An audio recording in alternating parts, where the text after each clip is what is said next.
صرف قرآن ہے، صرف قرآن ہے۔ ایک مصلحت یہ ہے کہ یہ اللہ کی شان بے نیازی ہے۔ اللہ تعالیٰ بندوں کو یہ بتانا چاہتا ہے کہ وہ کسی کا محتاج نہیں ہے۔ جب وہ کبھی نوازنے پر آتا ہے تو ڈاکوؤں کی جماعت سے ایک فرد کو اٹھاتا ہے اور اسے ولایت کے مقام پر پہنچا دیتا ہے، اور جب وہ دھتکارنے پر آتا ہے تو صدیوں سجدے میں گزارنے والا ابلیس لعین ایک نافرمانی کی کرنے کی وجہ سے ایسا دھتکار دیتا ہے کہ قیامت تک اس پر لعنت برستی ہوتی ہے۔ بلعام باعورہ ایک بندہ گزرا، صدیوں اس نے اللہ رب العزت کی اطاعت کی، لیکن ایک نافرمانی کی اللہ رب العزت نے اسے ملعون قرار دے دیا۔ یہ اللہ رب العزت کا فیصلہ ہے، وہ کسی نیک بندے کو چاہیں تو چیل اور کووں کے حوالے کر دیں، اس کی خوراک بنا دیں اور کھلا دیں، اور اگر کسی برے بندے کو چاہیں تو اٹھائیں اور نعمتوں سے رحمتوں سے ایسا نواز دیں اس نوجوان کی طرح جو سیدنا موسیٰ علیہ السلام کے زمانے میں تھا، انتہائی گنہگار، انتہائی خطا کار۔ گاؤں والوں نے اسے بائیکاٹ کر کے گاؤں سے نکال دیا، لیکن اللہ رب العزت نے حضرت موسیٰ علیہ السلام کو وحی کی کہ میرے ایک بندے کا انتقال ہو گیا ہے، اور اس کے جنازے میں جو بھی شریک ہوگا اس سب کی مغفرت ہو جائے گی۔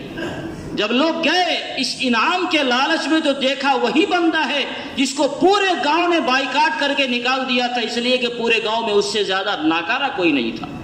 تو یہ تو اس کی شان ہے، جس کو چاہے نواز دے اور جس کو چاہے اپنی رحمت سے دھتکار دے۔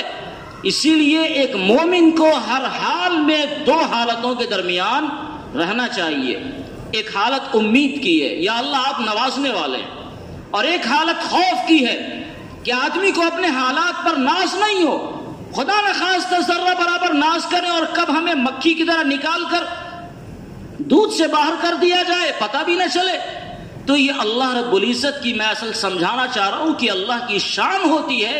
جو حالات انبیاء کے ساتھ بھی پیش آتے ہیں، ان کے اولیاء کے ساتھ بھی پیش آتے ہیں، اور بڑے بڑے اولیاء اللہ کے ساتھ اس طرح کے حالات پیش آتے ہیں کیونکہ انہیں کندن بنایا جاتا ہے۔ عام حالات میں انسان اللہ رب العزت کا وہ تقرب نہیں حاصل کر سکتا، جب اس کے ساتھ حالات پیش آتے ہیں اس وقت وہ اللہ کا تقرب حاصل کرتا ہے۔ جب وہ دیکھتا ہے کہ دنیا جہان کے سارے سہارے ہمارے ختم ہو گئے، اب کوئی نہیں ہمارا سوائے خدا کے، تو اب اللہ رب العزت سے وہ بندہ ایسا راز و نیاز کرتا ہے، ایسی آہوزاری کرتا ہے کہ زمین سے لے کر آسمان کو اور آسمان سے لے کر عرش و فرش تک ساری چیزوں کو ہلا کر رکھ دیتا ہے، اور ساری کائنات مل کر اللہ رب العزت کے سامنے سفارش کرنے پر مجبور ہوتی ہے کہ خدایا تیرا ایک بندہ ہے جو تجھے پکار رہا ہے اور پکارتے ہوئے بلک رہا ہے۔ تو اللہ تعالیٰ کی رحمت کو جوش آتا ہے، پھر اللہ تعالیٰ نوازتے ہیں، اور ایسا نوازتے ہیں کہ انسان تصور نہ کر سکے۔ جب قیامت میں ان مصیبتوں کی وجہ سے انسانوں کو نوازشوں سے نوازا جائے گا تو آدمی تمنا کرے گا اے کاش میرے ساتھ اور بھی مصیبتیں آتی، اے کاش دنیا میں میری کوئی دعا قبول نہ ہوئی ہوتی۔ یہ وہ حالات ہیں جو اللہ کے نیک بندوں پر بھی آتے ہیں۔ میں اصل یہ بتانا چاہ رہا ہوں کہ اس وقت کے ایک بڑے عالم دین داعی اسلام حضرت مولانا کلیم صدیقی صاحب دامت برکاتہم، ان کے ساتھ بھی کچھ اسی طرح کے حالات ہیں، لیکن ان حالات میں ان بڑوں کی صورتحال یہ ہوتی ہے کہ ان کا دل مطمئن ہوتا ہے۔ آپ آزمانے کے لیے آزمانا چاہیں کہ یہ حالات کیسے ہیں۔ ان حالات میں اگر آدمی اللہ کی یاد سے اور غافل ہو جائے تو اس کا مطلب یہ ہے کہ آپ کے گناہوں کا یہ نتیجہ ہے جو آپ کے دلوں کو سخت بنا چکا ہے۔ اور اگر ذرا سے حالات آئے اور انسان نے رونا شروع کر دیا، بلبلانا شروع کر دیا، اللہ کے دربار میں وہ رونے اور گر گرانے لگا، تو اس کا مطلب یہ ہے کہ یہ حالات جو آپ کے ساتھ آئے ہیں آپ کے گناہوں کا نتیجہ نہیں ہے، اللہ تعالیٰ آپ کو کچھ دینا چاہ رہا ہے، اسی لیے اللہ نے کچھ لیا ہے۔ تو یہ حالات سے ہمیں اور آپ کو گھبرانا اور پریشان ہونا نہیں ہے، لیکن یہ بھی ہے کہ اللہ تعالیٰ سے ہمیشہ عافیت کی دعا مانگنی چاہیے۔ اللہ سے ہمیشہ یہ دعا مانگنی چاہیے، اللہ آپ ہم کو بغیر حالات کے آزمائے ہوئے یوں ہی جنت عطا فرما دیں۔ ہم اس لائق نہیں کہ ہمارا امتحان لیا جائے، ہم اس لائق نہیں کہ ہمیں باضابطہ بھٹی میں تپایا جائے اور ہمارے اوپر ہتھوڑے برسائے جائیں تب ہمیں وہ مقام دیا جائے۔ یا اللہ جو مقام دینا چاہتا ہے وہ تو آپ کی قدرت ہے، آپ جسے چاہیں جیسے چاہیں نواز دیں، تو ہمیں بغیر حالات سے آزمائے ہوئے، بغیر کسی چیز کا امتحان لیے ہوئے، ایک تو نفس اور شیطان سے ایسی ہم لڑ رہے ہیں، اس کے علاوہ ربنا لا تجعلنا فتنة للقوم الظالمین، وَنَجِّنَا بِرَحْمَتِكَ مِنَ الْقَوْمِ الْكَافِرِينَ، یہ خود قرآن کریم نے دعا سکھلائی کہ اللہ ہمیں کسی ظالموں کا، کافروں کے لیے آزمائش اور فتنے کی چیز نہ بنا۔ کوئی ظالم ہم پر مشق ستم کرے، یا اللہ یہ موقع عطا نہ فرمائے، اس کے لیے دعاؤں کا بھی اہتمام کرنا ہے۔ اس لیے میں یہ گزارش کرنے کی کوشش کر رہا ہوں کہ ان حالات میں اللہ رب العزت کو